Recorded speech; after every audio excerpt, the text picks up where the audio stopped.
तो दोस्तों finally Apple ने iOS 18 शोकेस कर दिया है और iOS 18 के साथ बहुत सारे नए फीचर्स हमें मिलने वाले हैं। तो इसी के ऊपर ये वीडियो है। अलग अलग फीचर्स बताने वाला हूँ, 30 से ज़्यादा फीचर्स बताऊंगा और ये भी दिखाऊंगा कि यार पिछले OS के कंपैरिजन में iOS 18 के अंदर क्या क्या चेंजेस है। तो वीडियो एंड तक जरूर देखना, बिल्कुल भी स्किप मत करना। वैसे अगर आप चैनल पर नए हो दोस्तों सब्सक्राइब भी कर दीजिए। वीडियो स्टार्ट करते हैं। तो जो सारे फीचर्स मैं आप सभी को बताने वाला हूँ इसे मैंने कैटेगरी में डिवाइड किया है। तो आपको किसी स्पेसिफिक कैटेगरी में जाना होगा तो आप टाइम स्टैम्प देख सकते हो और जा सकते हो। वैसे स्टार्ट करते हैं आईफोन के फ़ोन एप्लीकेशन से। अब मैंने रिसेंटली एक वीडियो बनाया था कि आईफोन के अंदर क्या क्या मिसिंग है, जिसमें मैंने आईफोन के फ़ोन एप्लीकेशन के बारे में भी बताया था, जिसमें बहुत सारी चीज़ें मिसिंग थी। तो उसी से स्टार्ट करते हैं। अब इस बार जो है आईफोन के फ़ोन एप्लीकेशन के अंदर आपको कॉन्टैक्ट सजेशन का ऑप्शन मिलता है।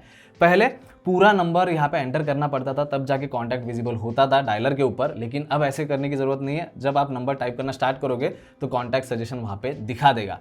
तो यार फाइनली कॉन्टैक्ट सजेशन जो इतने टाइम से मिसिंग था वो अब आ गया है। तो जो नेक्स्ट फीचर है दोस्तों वो है T9 डायलर। तो हाँ भाई, इस बार T9 डायलर भी मिलता है जो पहले मिसिंग था। तो आपको अलग से कॉन्टैक्ट में जाके कॉन्टैक्ट सर्च करने की जरूरत नहीं है। जो डायल पैड आपको मिलता है, जो अल्फाबेट्स उसके ऊपर है, उसकी मदद से आप डायरेक्टली यहीं पे कॉन्टैक्ट सर्च कर सकते हो। तो सही चीज़ है यार, जो T9 डायलर यूज़ करते हैं उनके लिए अच्छी चीज़ है, क्योंकि पिछली बार बहुत लोगों ने मुझे बोला था कि T9 डायलर कौन यूज़ करता है। तो भाई फीचर होना एक हमेशा अच्छी बात है, तो इस बार T9 डायलर का फीचर भी मिल जाता है। इसके बाद दोस्तों जो नेक्स्ट फीचर यहाँ पे मिलेगा वो है सर्च ऑप्शन को लेकर। पहले अगर आप रिसेंट कॉन्टैक्ट्स पे जाते थे तो डायरेक्टली आपको सारे कॉन्टैक्ट्स विजिबल हो जाते थे, सर्च करने का कोई भी ऑप्शन नहीं था। लेकिन इस बार आप देख सकते हो iOS 18 के साथ ऊपर जो है आपको सर्च का ऑप्शन भी मिल जाता है। तो यार आपको कॉन्टैक्ट में अलग से नहीं जाना है, तो यहीं पे आप कॉन्टैक्ट सर्च कर सकते हो जिन्हें आपने रिसेंटली कॉन्टैक्ट किया होगा, बहुत पहले कॉन्टैक्ट किया होगा। तो कॉन्टैक्ट सर्च करो और फिर डायल कर दो। ये भी काफ़ी सही एडिशन है। इसके बाद दोस्तों एक और छोटा सा एडिशन यहाँ पे कॉल लॉक के अंदर हुआ है। अब यहाँ पे आप देख सकते हो हर एक कॉन्टैक्ट के सामने जो है कॉल का आइकॉन आपको देखने मिल जाता है। तो अगर आप नाम के ऊपर डायरेक्टली टैप करोगे तो उनका कॉन्टैक्ट पेज यहाँ पे ओपन हो जाएगा। जो पहले जो है हमें इनिशियल पे टैप करना पड़ता था कॉन्टैक्ट पेज को एक्सेस करने के लिए, लेकिन इस बार आप नाम के ऊपर टाइप करोगे तो हो जाएगा। और आपको कॉल लगाना है तो कॉल के आइकॉन के ऊपर अगर आप टैप करते हो तो डायरेक्टली कॉल लग जाएगा। तो ये एक छोटा सा एडिशन काफ़ी सही रहने वाला है। इसके बाद दोस्तों सबसे बड़ी चीज़ जो यहाँ पे इस बार फ़ोन एप्लीकेशन के अंदर मिलने वाली है वो है कॉल रिकॉर्डिंग का सपोर्ट। अब मेरे पास यहाँ पे बीटा वर्जन है तो इसमें अभी कॉल रिकॉर्डिंग का ऑप्शन जो है ऑन नहीं है। विद टाइम जैसे जैसे अलग अलग वर्जन्स आते जाएंगे हम देखेंगे कितना टाइम एप्पल यहाँ पे लेता है कॉल रिकॉर्डिंग प्रोवाइड करने के लिए। वैसे अच्छी चीज़ है कि भाई फाइनली कॉल रिकॉर्डिंग का ऑप्शन आईफोन में आ गया है। इसके बाद दोस्तों एक और छोटा सा एडिशन एप्पल ने यहाँ पे किया है। अब आपको पता होगा कि जब भी हम कॉल पर रहते थे और कंट्रोल सेंटर ओपन करते थे तो वहाँ पे रिएक्शन और माइक मोड का ऑप्शन मिल जाता था, लेकिन इस बार वो चीज़ एप्पल ने एनिमेशन के साथ प्रोवाइड की है। तो एक साइड पे एनिमेशन चलता रहेगा और दूसरे साइड पे आपको स्टैंडर्ड मोड, आइसोलेशन मोड, ये सारी चीज़ें मिलेगी। तो एक काफ़ी अच्छा लुक जो है यहाँ पे प्रोवाइड करता है। तो ये सारी चीज़ें थी जो इस बार हमें फ़ोन एप्लीकेशन के साथ मिलती है। इसके बाद दोस्तों जो नेक्स्ट चीज़ यहाँ पे हम देखने वाले हैं वो है होम स्क्रीन से रिलेटेड। अब इस बार कस्टमाइजेशन के बहुत सारे ऑप्शंस यहाँ पे एप्पल ने प्रोवाइड किए हैं iOS 18 के साथ। तो सबसे पहली चीज़ है कि अगर आप यहाँ पे कंट्रोल सेंटर ओपन करके डार्क मोड पे चले जाते हो तो ये जो आइकॉन्स है वो जिस तरीके से लाइट मोड पे विजिबल होते थे इस बार वो डार्क थीम में आ जाएंगे। तो आप देख सकते हो जो एप्पल का एप्लीकेशन है वो किस तरीके से चेंज हो रहे हैं। जो नॉर्मल एप्लीकेशन है, जो थर्ड पार्टी एप्लीकेशन है, वो अभी भी प्रॉपरली यहाँ पे सपोर्ट नहीं करते इस चीज़ को, लेकिन हाँ एक लुक तो डिफरेंट आपको मिल जाएगा। तो यार इस बार डार्क मोड में आपको आइकॉन्स के अलग अलग रूप देखने को मिल जाएंगे। इसके बाद भाई सबसे बेसिक चीज़ जिसके लिए हम बहुत सारे लोग एप्पल को कोसते थे, जो है ऐप रीअरेंजमेंट। तो भाई किसी भी एप्लीकेशन को आप पेज के ऊपर कहीं पे भी रख सकते हो। अब मुझे ये एप्लीकेशन नीचे रखना है तो मैं उसे नीचे रखूंगा तो आप देख सकते हो ये वापस ऊपर नहीं जा रहा है। तो हाँ भाई, एप्लीकेशन को जो रीअरेंज करने का प्रोसेस पहले एप्पल में नहीं था या फिर फीचर नहीं था, वो बेसिक सा फीचर अब इस बार iOS 18 के साथ मिल जाता है। इसके बाद दोस्तों जो भी विजेट्स या फिर जो भी एप्लीकेशन आप होम स्क्रीन के ऊपर यूज़ कर रहे हो उसे रीसाइज कर सकते हो, अगर रीसाइज का ऑप्शन है तो। अगर ब्लैंक स्पेस पे मैं टैप करके रखूँ तो आप देख सकते हो यहाँ पे ये जो है बेसिकली विगल मोड में चला जाएगा। और जो वेदर एप्लीकेशन मेरे होम स्क्रीन पे है नीचे एक आपको छोटा सा आइकॉन देखने मिल जाएगा, उस पर अगर मैं टैप करके उसको स्ट्रेच करूँ तो बेसिकली हम उसका साइज़ चेंज कर सकते हैं और जो एप्लीकेशंस नीचे थे वो दूसरे पेज पे शिफ्ट हो जाएंगे। अब सिर्फ ये साइज़ नहीं दोस्तों, मैं अगर इसे नीचे ड्रैग भी करता हूँ तो बड़े साइज़ में जो है मैं इसे मैनेज कर सकता हूँ या फिर रख सकता हूँ। तो ये चीज़ रीसाइज वाली पहले पॉसिबल नहीं थी, हमें साइज़ अलग अलग सिलेक्ट करनी पड़ती थी। इस बार आप डायरेक्टली कर सकते हो। और सिर्फ इतना नहीं है दोस्तों, इसके अंदर आपको और भी ऑप्शन मिल जाएगा। अगर मैं सिर्फ आइकॉन के ऊपर विजेट आइकॉन के ऊपर टैप करके रखूं तो यहाँ पे भी आप देख सकते हो अलग अलग ऑप्शन जो है मिल जाते हैं। तो इसे जो है मैं बेसिकली ऐप आइकॉन में भी कन्वर्ट करा सकता हूँ अगर मैं पहला ऑप्शन चूज़ करता हूँ। अगर मैं वापस वेदर ऐप पे टैप करके रखूँ और जैसे मुझे पहले चाहिए था तो मैं सेकंड ऑप्शन चूज़ करता हूँ, तो ये नॉर्मल जो है पहले जिस फॉर्म में था उस फॉर्म में आ जाएगा। तो अलग अलग तरीके से जो है आप रिसाइज करा सकते हो, ये भी एक काफ़ी अच्छा एडिशन है। अब इसके बाद दोस्तों एक और छोटा सा एडिशन यहाँ पे एप्पल ने किया है, या फिर छोटा सा चेंज हम बोल सकते हैं। पहले जब हम विगल मोड पे डालते थे अपने होम स्क्रीन को, जब आइकॉन विगल होते हैं बेसिकली, तो जहाँ पे अभी एडिट का ऑप्शन है वहाँ पे पहले प्लस का आइकॉन आता था और उस प्लस आइकॉन पे टैप करके हम विजिट्स ऐड कर सकते थे। लेकिन इस बार हम पूरे होम स्क्रीन को प्रॉपरली कस्टमाइज कर सकते हैं। अब इस बार मैं अगर एडिट ऑप्शन पर जाऊँ तो यहाँ पे कस्टमाइज का ऑप्शन आपको देखने मिल जाएगा और ऐड विजिट का ऑप्शन एज इट इज वैसे ही है। तो कस्टमाइज के ऊपर अगर मैं टैप करूँ तो नीचे कस्टमाइजेशन के ऑप्शन मिल जाते हैं, जिसमें अगर मैं डार्क सिलेक्ट करता हूँ तो आइकॉन जो है डार्क मोड पे शिफ्ट हो जाएंगे, अगर मैं लाइट करता हूँ तो लाइट पे शिफ्ट हो जाएंगे। ऑटोमेटिक अगर रखता हूँ तो जिस हिसाब से आपने आईफोन को रखा है, डार्क मोड पे रखा है तो ऑटोमेटिकली वो डार्क मोड पे चले जाएंगे, लाइट पे रखा है तो लाइट पे स्विच करेंगे। लेकिन यहाँ पे देखने वाली बात यह है कि टिंटेड करके एक और ऑप्शन यहाँ पे हमें मिलता है। तो अगर मैं टिंटेड सिलेक्ट कर लेता हूँ तो आप देख सकते हो ऑटोमेटिकली आइकॉन्स के जो कलर है वो चेंज हो चुके हैं। तो जो भी आपका बैकग्राउंड होगा पहले तो उस कलर में ये ऑटोमेटिकली शिफ्ट हो जाएगा, लेकिन आपको कलर एडजस्ट करना होगा तो सेम चीज़ करनी है। टैप करके रखिए स्क्रीन पे, एडिट ऑप्शन पे जाने के बाद कस्टमाइज पे जाइए और जब आपने टिंटेड सिलेक्ट करके रखा है तो जो टॉगल यहाँ पे मिलता है आपको, आप कलर्स जो है यहाँ पे चेंज कर सकते हो। और सिर्फ कलर ही चेंज कर सकते हो दोस्तों, उसका सैचुरेशन जो है, सैचुरेशन लेवल भी आप आपके हिसाब से चेंज कर पाओगे। तो ओवरऑल ये बेसिकली एक थीम वाला लुक प्रोवाइड करता है जो हम यूजुअली एंड्रॉयड में देखते हैं।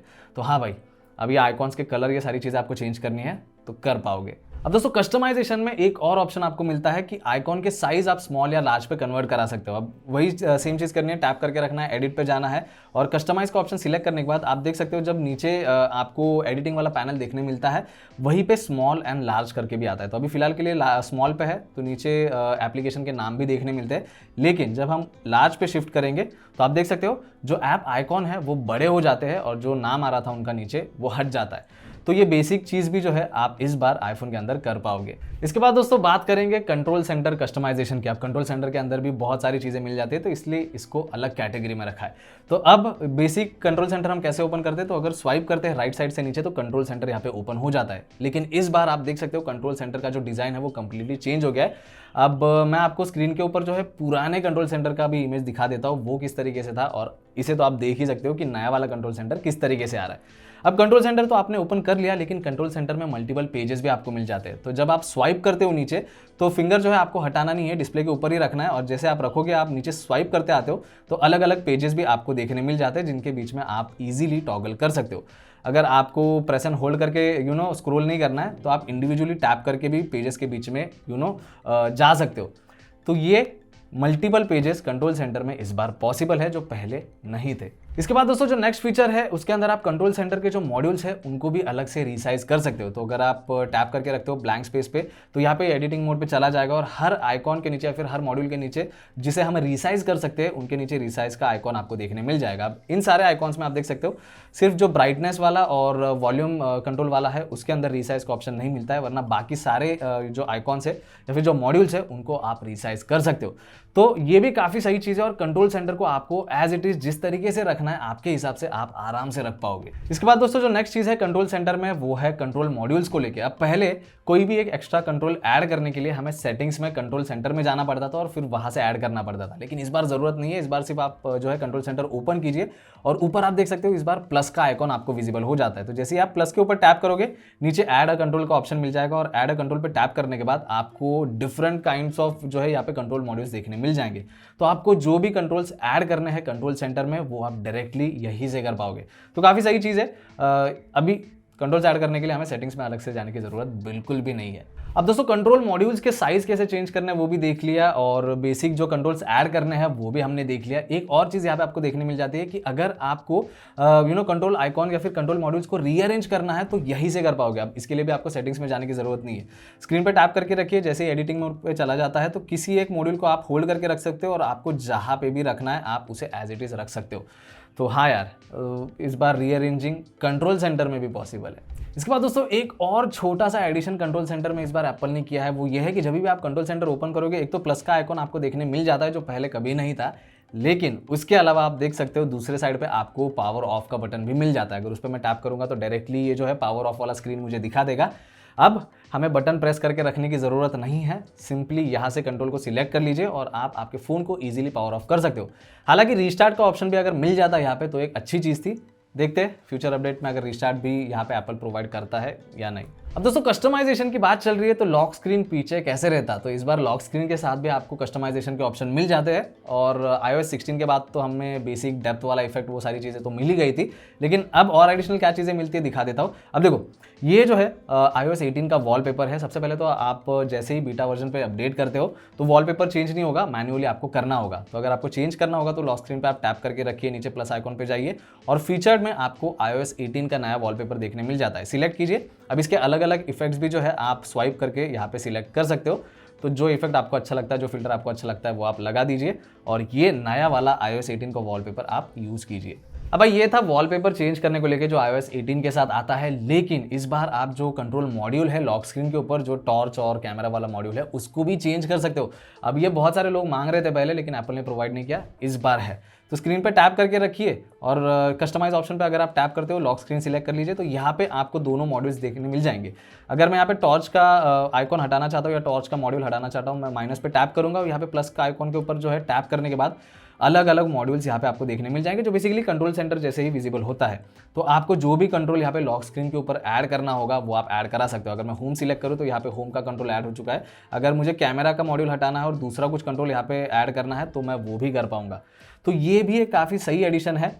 इसके बाद दोस्तों एक और नए फीचर का एडिशन यहाँ पे iOS 18 के साथ हुआ है, जिसका नाम है आई ट्रैकिंग। अब इसे ऑन करने के लिए आपको सिंपली सेटिंग्स के अंदर जाना है। सेटिंग्स में जाने के बाद एक्सेसिबिलिटी में जाइए और नीचे अगर आप जाते हो तो इस बार आपको फिजिकल एंड मोटर्स में एक नया कंट्रोल मिलेगा जो है आई ट्रैकिंग। सिलेक्ट करके अगर आप ऑन करते हो तो स्क्रीन के ऊपर आपको एक डॉट विजिबल होगा, वो जिस जिस जगह पे जा रहा है आपको एज इट इज उसे वैसे फॉलो करना है ताकि आपकी आई मूवमेंट वो ट्रैक कर सके। और वो सेटिंग करने के बाद डायरेक्टली आप आपके फोन के कंट्रोल जो है अपनी आंखों से कंट्रोल कर पाओगे। अब ये वाला फीचर जो है बहुत ज़्यादा एक्यूरेटली काम नहीं करता है, लेकिन हाँ काम तो करता है। अब फ्यूचर अपडेट्स जितने भी आएंगे देखते हैं उनमें आई ट्रैकिंग और कितना अच्छे से काम करेगा। तो बेसिकली अगर आपको कोई भी कंट्रोल सिलेक्ट करना है तो उसके ऊपर आपको देखते रहना है, तब जाके वो सिलेक्ट हो जाएगा, आपको आई ब्लिंक करने की ज़रूरत नहीं है। तो हाँ भाई ये आई ट्रैकिंग डेफिनेटली ट्राई करना अगर आपने बीटा वर्जन डाउनलोड किया है। इसके बाद दोस्तों नेक्स्ट कैटेगरी की बात करेंगे जो है एप्लीकेशन से रिलेटेड। अब देखो भाई ऐप के बहुत ज़्यादा अपडेट नहीं आए हैं, 2-3 फीचर आए हैं लेकिन वो अच्छे हैं। पहला फीचर है एप्लीकेशन को लॉक सेट करना। तो हाँ भाई आप डायरेक्टली एप्लीकेशन को लॉक सेट कर सकते हो। अब लॉक सेट करने के लिए कोई एक एप्लीकेशन के ऊपर टैप करके रखिए जिसको आपको लॉक सेट करना है और टैप करके रखने के बाद ऑप्शंस कुछ मिल जाएंगे जिसमें नीचे रिक्वायर फेस आईडी का ऑप्शन है, सिलेक्ट कर लीजिए और यहाँ पे एक बार फिर से रिक्वायर फेस आईडी सिलेक्ट करके आपका फेस आपको रिकॉर्ड कर लेना है और डन कर देना है। अब फेस आईडी यहाँ पे सेट हो जाएगा, उस एप्लीकेशन को लॉक सेट हो गया है। तो जब भी आप उस एप्लीकेशन को ओपन करोगे तो आपको रिक्वायर फेस आईडी का यहाँ पे जो है वो पॉपअप दिखा देगा और जैसे ही आप फेस आईडी स्कैन करोगे तो एप्लीकेशन ओपन हो जाएगा।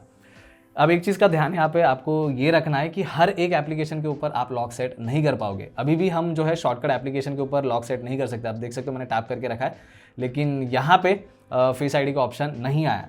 लेकिन जो भी थर्ड पार्टी एप्लीकेशन है उसके ऊपर आप लॉक सेट कर पाओगे और एप्पल के जो खुद के एप्लीकेशन है उनमें कुछ ऐप्स पे आप सेट करके रख सकते हो। लेकिन हाँ भाई फाइनली लॉक का ऑप्शन आ गया, ये बहुत बड़ी बात है। अब भाई एप्लीकेशन को तो लॉक कर लिया, जो नेक्स्ट फीचर है वो है एप्लीकेशन को हाइड करने को लेके। तो हाँ भाई इस बार आप एप्लीकेशन को हाइड भी कर सकते हो।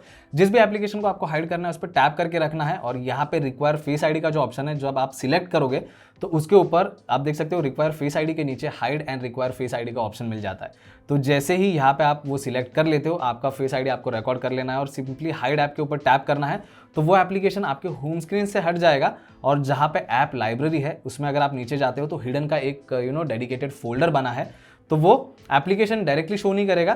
पहले आपको हिडन पे टैप करना है और फिर आपका फेस जब स्कैन हो जाएगा उसके बाद में आप हिडन ऐप फोल्डर के अंदर जो भी एप्लीकेशन आपने हाइड करके रखे हैं वो चेकआउट कर पाओगे। अब यहाँ पे भी एक कैच है, हर एक एप्लीकेशन आप हाइड करके नहीं रख सकते या फिर हर एक एप्लीकेशन के ऊपर जिस पे आप लॉक सेट कर सकते हो हर एक एप्लीकेशन को वहाँ पे हाइड करने का ऑप्शन नहीं आता है। तो कुछ एप्लीकेशंस पे हाइड का ऑप्शन मिलेगा। मोस्टली थर्ड पार्टी एप्लीकेशंस जो भी है उसे आप लॉक भी सेट कर पाओगे और हाइड भी कर सकते हो, तो ट्राई कर लेना भाई। इसके बाद दोस्तों ऐप्स को लेके एक छोटा सा चेंज यहाँ पे सेटिंग्स के अंदर किया है एप्पल ने। अब पहले सेटिंग्स हम ओपन करते थे और नीचे स्क्रॉल करते थे तो सारे एप्लीकेशंस विजिबल हो जाते थे, लेकिन इस बार वो चीज़ ऐप कैटेगरी के अंदर आपको मिल जाएगी। तो आप देख सकते हो सबसे बॉटम में यहाँ पे ऐप्स आ गया है। अगर मैं वो सिलेक्ट करूँ तो सारे एप्लीकेशन में यहाँ पे इसके अंदर चेक कर सकता हूँ। और अगर मुझे सर्च करना होगा तो मैं डायरेक्टली यहाँ पे सर्च ऑप्शन पे टैप करके एप्लीकेशन को सर्च भी कर सकता हूँ। तो हाँ भाई, अब बाहर एक एक एप्लीकेशन सर्च करने की ज़रूरत नहीं है। अब डायरेक्टली ऐप्स वाले कैटेगरी के अंदर आइए और यहाँ पे जो एप्लीकेशन आपको चाहिए या फिर फ़ोन के अंदर है वो यहीं पे मिल जाएंगे। इसके बाद दोस्तों नेक्स्ट कैटेगरी है मैसेज से रिलेटेड। अब देखो भाई, मैसेज एप्लीकेशन के अंदर बहुत ज़्यादा एडिशन यहाँ पे इस बार एप्पल ने किया है। अलग अलग फीचर्स आपको देखने मिल जाएंगे। पहले भी इंटरेस्टिंग फीचर थे लेकिन इस बार कुछ और अच्छे हैं। सबसे पहले फीचर की अगर मैं बात करूँ तो वो है टैप बैक। अब टैप बैक आपको नहीं पता तो बता देता हूँ। अगर आप किसी भी मैसेज के ऊपर टैप करके रखोगे तो यहाँ पे कुछ रिएक्शंस के ऑप्शन हमें मिलते हैं। पहले ये ऑप्शंस बहुत लिमिटेड थे लेकिन इस बार ऐसा नहीं है। अगर आप इमोजी वाले आइकॉन पे टैप करोगे तो आप कोई भी इमोजी यहाँ पे टैप बैक पे यूज कर सकते हो। और जो बेसिक इमोजी पहले विजिबल होते हैं पहले वाले iOS वर्जन में, आपको ये ब्लैक एंड व्हाइट फॉर्मेट में देखने मिल जाएंगे, लेकिन इस बार ये भी कलर्ड फॉर्मेट में है। तो हाँ भाई, टैप बैक पे बेसिकली इस बार आप कोई भी इमोजी आराम से यूज कर पाओगे। इसके बाद दोस्तों जो नेक्स्ट फीचर आपको मैसेज एप्लीकेशन के अंदर इस बार मिलता है वो है आप मैसेज को शेड्यूल करके रख सकते हो। तो आपको कल कोई मैसेज भेजना है या परसों किसी को मैसेज भेजना है, आप भूल जाओगे तो यार ज़रूरत नहीं है, टेंशन वाली बात नहीं है, आप मैसेज शेड्यूल करके रख सकते हो। अब मैसेज शेड्यूल करने के लिए आपको यहाँ पे सिंपली प्लस आइकॉन पे टैप करना है, मोर पे जाना है, सेंड लेटर पे टैप करके जो भी मैसेज आपको यहाँ पे एंटर करना है वो मैसेज एंटर कीजिए। और यहाँ पे आप देख सकते हो अभी फिलहाल के लिए टुडे और 7 PM आ गया है, तो ये टुडे 7 PM के लिए शेड्यूल्ड है। लेकिन अगर मैं इस पर टैप करता हूँ तो मैं डेट भी यहाँ पे चेंज कर सकता हूँ, मुझे जो डेट चाहिए वो, और मैं यहाँ पे अलग से टाइम भी सेट करके रख सकता हूँ। अब ये सारी चीज़ें करने के बाद ऊपर जो है बेसिकली टाइम सेट हो जाएगा, सारी चीज़ें हो गई। अब मैं डायरेक्ट सेंड के ऊपर टैप करता हूँ तो वो मैसेज सेंड हो जाएगा। अब यहाँ पे आप देख सकते हो वो जो पर्टिकुलर मैसेज है वो कंप्लीटली ब्लू में नहीं आ रहा है, आपको डॉटेड लाइंस वहाँ पे देखने मिल जाएंगे, यानी कि ये शेड्यूल्ड है। और जब ये सेंड हो जाएगा उसके बाद ही ये प्रॉपरली जो है ऊपर आप देख सकते हो किस तरीके से ब्लू कलर में पूरा मैसेज है उस तरीके से नीचे आ जाएगा। तो हाँ भाई, आपको भूलने की आदत है तो यार कोई एक मैसेज शेड्यूल करके रख दो और ये फीचर डेफिनेटली बहुत सारे लोगों के काम आने वाला है। इसके बाद दोस्तों आपको पता होगा कि iMessage के अंदर आपको टेक्स्ट इफेक्ट का फीचर मिलता है, लेकिन इस बार और नए फीचर्स जो है आ गए हैं। पहले कन्फेटी, लेजर, बलून इफेक्ट ये सारी चीज़ें मिलती थी, अलग अलग इफेक्ट के साथ आप मैसेज सेंड कर सकते थे। लेकिन इस बार पूरे मैसेज के अलावा आप एक किसी स्पेसिफिक वर्ड को सिलेक्ट करके उसके ऊपर इफेक्ट ऐड कर सकते हो। तो एग्जांपल के तौर पे अगर मैं अभी आपको दिखाऊं तो यहाँ पे मैंने मैसेज टाइप कर दिया है। अगर मुझे सिर्फ व्हाट्सअप को यहाँ पे सिलेक्ट करके उसके ऊपर इफेक्ट ऐड करने हैं तो सिलेक्ट करने के बाद आप देख सकते हो ऊपर टेक्स्ट इफेक्ट का एक ऑप्शन आ गया है और नीचे जहाँ पे ए का आइकॉन है डैश के साथ, उसको अगर मैं सिलेक्ट करता हूँ तो बेसिकली इफेक्ट वाला पेज ओपन हो जाएगा। तो यहाँ पे आप देख सकते हो जो भी इफेक्ट मैं यहाँ पे सिलेक्ट करूंगा वो उस तरीके से यहाँ पे प्ले होना स्टार्ट हो जाएगा। तो मल्टीपल इफेक्ट्स आपको देखने मिल जाते हैं, तो ये काफ़ी अच्छा एडिशन है। पहले पूरे मैसेज पे इफेक्ट जाता था, इस बार आप सिंगल वर्ड पे भी जो है इफेक्ट भेज पाओगे। इसके बाद दोस्तों सिर्फ इफेक्ट नहीं, आप यहाँ पे एडिट भी कर सकते हो। किसी वर्ड को जो है आप बोल्ड कर सकते हो, इटैलिक में कन्वर्ट करा सकते हो, नीचे अंडरलाइन भी सेट कर सकते हो, या फिर स्ट्राइक करना होगा तो वो भी कर सकते हो। तो ये भी कुछ एडिशनल एडिटिंग के ऑप्शन जो है इस बार आपको iMessage के अंदर देखने मिल जाएंगे। तो ज़रूर से ये सारे फीचर ट्राई कर लेना जब भी आप iOS 18 पे अपडेट कर रहे हो। इसके बाद दोस्तों कैलकुलेटर एप्लीकेशन के अंदर भी आपको कुछ 2-3 नए फीचर्स देखने मिल जाएंगे, जिसमें से एक तो बहुत ज़्यादा इंटरेस्टिंग है और बाकी के जो है वो बेसिक है, लेकिन मैं उन्हें फीचर ही बोलूँगा क्योंकि ये देने के लिए एप्पल को बहुत ज़्यादा टाइम लग गया। अब यहाँ पे सबसे पहले मैं कैलकुलेटर एप्लीकेशन ओपन करूँ, पहले ऐसा होता था बेसिकली कि अगर कोई नंबर हम टाइप कर रहे हैं तो बैक स्पेस का कोई ऑप्शन नहीं मिलता था। लेकिन इस बार आप देख सकते हो यहाँ पे बैक स्पेस का ऑप्शन है, तो उस पर अगर मैं टैप करता हूँ तो नंबर्स को बेसिकली मैं एडिट कर सकता हूँ, डिलीट कर सकता हूँ। हाँ, लेकिन इसके एडिशन के साथ जो स्वाइप वाला जेस्चर आता था नंबर्स हटाने के लिए, वो स्वाइप जेस्चर अब नहीं चलता है। तो हाँ भाई, अब बैक स्पेस दिया है तो उसी का इस्तेमाल करो। इसके बाद दोस्तों एक और एडिशन कैलकुलेटर एप्लीकेशन के साथ इस बार हमें मिल जाता है, जो है हिस्ट्री का। ऊपर 3 डैश के ऊपर अगर आप टैप करोगे तो जो भी आपने चीज़ें पहले कैलकुलेट की थी, जो भी था वो आपकी हिस्ट्री आप यहाँ पे देख सकते हो। डिलीट करना होगा तो एडिट ऑप्शन पे टैप करके यहाँ पे इन्हें सिलेक्ट करके आप डिलीट भी कर पाओगे। अब इस हिस्ट्री वाले पेज को आप जेस्चर से भी ला सकते हो। अगर स्क्रीन के ऊपर आप राइट स्वाइप करोगे तो हिस्ट्री वाला पैनल जो है यहाँ पे आ जाएगा। तो ये एक एडिशन है जो यार ट्राई कर लेना। इसके बाद दोस्तों जो नेक्स्ट एडिशन है कैलकुलेटर एप्लीकेशन के अंदर वो बेस्ट है। अब रीज़न मैं बताता हूँ क्यों। सबसे पहले तो जहाँ पे आपको नीचे कैलकुलेटर का आइकॉन दिख रहा है उस पर आप टैप करते हो तो यहाँ पे कैलकुलेटर के 3 ऑप्शन मिल जाएंगे, basic, scientific and math note. और ये जो कन्वर्टर वाला ऑप्शन है बेसिकली आपको करेंसी कन्वर्ट करनी हो, कुछ करना हो तो उसके लिए हेल्पफुल है, तो वो भी आप ट्राई आउट कर सकते हो। साइंटिफिक अगर आप सिलेक्ट करते हो तो बेसिकली साइंटिफिक कैलकुलेटर ही ओपन करेगा। लेकिन सबसे मेन चीज़ यहाँ पे बेस्ट एडिशन है मैथ्स नोट्स का। तो भाई मैथ नोट जब भी आप ओपन करोगे यहाँ पे कुछ नया आप कैलकुलेट करने को देख रहे हो, नोट्स एप्लीकेशन के अंदर भी ये चीज़ चलेगी। तो अगर मैं कुछ टाइप करूँ यहाँ पे जैसे 25 माइनस 23 और यहाँ पे ऑटोमेटिकली जो है इज इक्वल टू आके हमें आंसर ये दे देगा। अब ये तो बेसिक चीज़ है दोस्तों, आप बोलोगे यार ये बेसिक चीज़ क्यों दिखा रहा है, लेकिन ये चीज़ एप्पल पेन के साथ काफ़ी अच्छे से काम करती है कि अगर आप यहाँ पे कुछ टाइप करने को देखो स्क्रीन के ऊपर, जैसे अभी मैं यहाँ पे 33 डिवाइडेड बाय 3 कर दूँ और इज इक्वल टू कर दूँ, तो यहाँ पे आपको ये आंसर दे देगा और फिर आप इस पूरी चीज़ को रीसाइज भी कर सकते हो। और मेन चीज़ ये है कि जो आंसर ये प्रोवाइड कर रहा है वो आप ही के हैंडराइटिंग में देगा, तो आपकी हैंडराइटिंग जितनी अच्छी होगी उतने अच्छे हैंडराइटिंग में भी प्रोवाइड कर देगा। तो हाँ भाई, मल्टीपल चीज़ें, मल्टीपल कैलकुलेशन, जो भी सारी चीज़ें आपको चाहिए आप मैथ नोट पे कर सकते हो और ये सबसे बेस्ट एडिशन है और इसके ऊपर एप्पल ने बहुत टाइम भी लिया था इवेंट में एक्सप्लेनेशन को।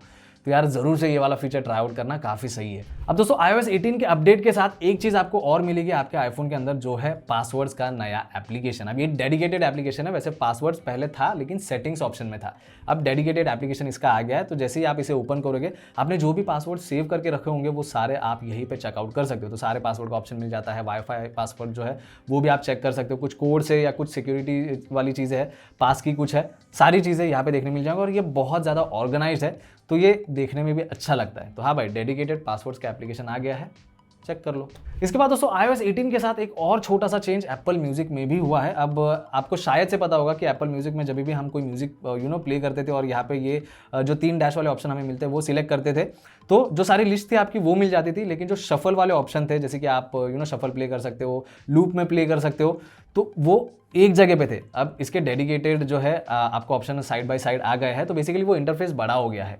ये जो है पहले छोटे से आइकॉन में साइड में थे, तो ये एक बेसिक चेंज एप्पल म्यूजिक के अंदर भी हुआ है iOS 18 के बाद। इसके बाद दोस्तों आज के वीडियो के फाइनल कैटेगरी की बात कर लेंगे, जो है फोटो से रिलेटेड। अब देखो यार, इसको मैंने लास्ट में इसलिए रखा क्योंकि यार मुझे यूज टू होने के लिए इसको बहुत ज़्यादा टाइम लगा था, तो सोचा कि इसको थोड़ा सा लास्ट में ही एक्सप्लेन करते हैं। अब देखो भाई, पहला फीचर एज सच कुछ नहीं है, लेकिन यहाँ पे फोटोज एप्लीकेशन इस बार कंप्लीटली रिवैम्प्ड है। इंटरफेस आपको कंप्लीटली डिफरेंट मिलेगा, आप देख ही सकते हो।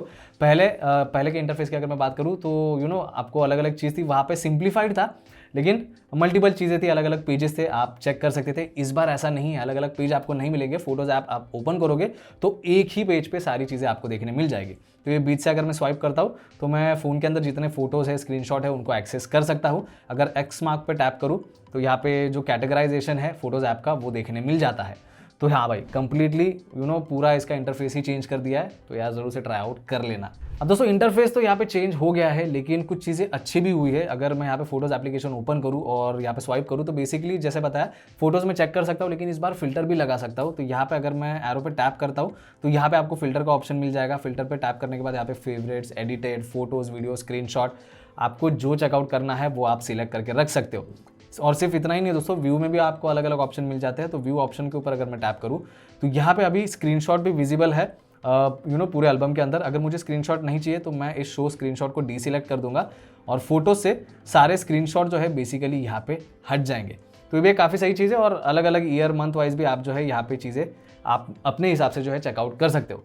तो हाँ भाई, फिल्टर वाली चीज़ भी है जो काफ़ी सिंप्लीफाइड चीज़ों को कर देती है, लेकिन यूज टू होने में टाइम तो लगेगा। इसके बाद दोस्तों iOS 18 के साथ एक और नया फीचर आपको मिलेगा फोटोज ऐप के अंदर, वो है बैकग्राउंड ऑब्जेक्ट क्लियर करने को लेके। तो यार ये सारे फीचर एंड्रॉइड में बहुत टाइम पहले से है, लेकिन चलो फाइनली आईफोन के अंदर मिल जाएंगे। अभी मैंने iOS 18 के बीटा वर्जन पे अपडेट किया है, लेकिन बैकग्राउंड एडिट का या फिर जो ऑब्जेक्ट एडिटिंग का ऑप्शन है वो अभी तक नहीं आया है। जैसे जैसे नए अपडेट आएंगे हम देखते हैं कि कब वो फीचर देखने मिल जाएगा, लेकिन अच्छा फीचर है, किसी को यूज़ करना होगा तो iOS 18 के साथ आप जो है आराम से यूज़ कर पाओगे। इसके बाद दोस्तों अलग अलग कैटेगरीज भी आपको यहाँ पे देखने मिल जाएगी फोटोज एप्लीकेशन के अंदर। अगर आप ऊपर स्वाइप करते हो तो डिफरेंट डिफरेंट कैटेगरीज आपको देखने मिल जाएगी। रिसेंट डेज के कैटेगरी आपको यहाँ पे देखने मिल जाएगी। पीपल और पेट्स की भी कैटेगरीज है। कुछ पिन कलेक्शन आपने किए होंगे तो वो यहाँ पे दिखाएगा, मेमोरीज आपकी दिखा देगा।